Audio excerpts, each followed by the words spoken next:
تسمعون السلام وتقبلون التحية، وهذا تلغيم شعراء سليم الخطيب. سمعتم السلام وتقبلون التحية. السلام حقيقي وموجود سلام، ولكن السلام يجعلك بين الشك والتصديق، أنت مصدق أن في سلام ولا؟ وهذا هو الأسلوب المحاور الحقيقي الذي يدرسه عبد الله بن عتقان. أنا أقول السلام موجود، ولكن جعل منه غطاء يدخل الشك والريبة في الشاعر المقابل. كل شاعر على الثاني تطالع عيونه، كل شاعر على الثاني تطالع عيونه.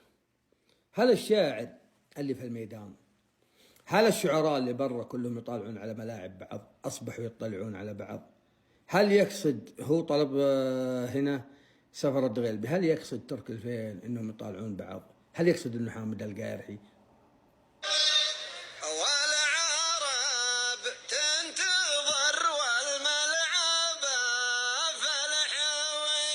فالحوية، والعرب تنتظر والملعب فالحوية. الناس، النقاد، الحوية يا اخوان ربما يعني من اشهر المناطق في الملاعب، هذه هي.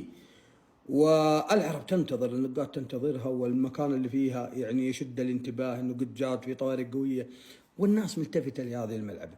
ابن عتقان هنا ما اعطى سفر الدغيل بمعنى، ولا اعطى اشاره بالمعنى. هل ينتظر معنى من سفر؟ ننتظر.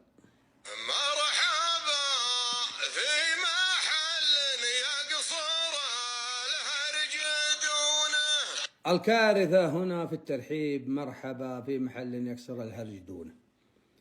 أول شيء يا أخوان، الهرج نوعين، ذم ومدح. ذم ومدح، وهذا ما جعله ابن عتقان والخبث الشعري في شعراء سليم. شعراء أقوياء، مرحبا في محل يكسر الهرج دونه، يعني المدح يكسر، خلى الذم يكسر صحيح، لكن هل المدح يكسر دونه؟ خطأ كارثي من سفر الدغيلبي لأنه استشك في التسليمة. قلت يكسر يوم قام النفيع حفلة عالمية، ونعم ولا شيء غريب، لكن أنت قصرت الهرج دون الحفل، ما تبغى لا مدح ولا ذم.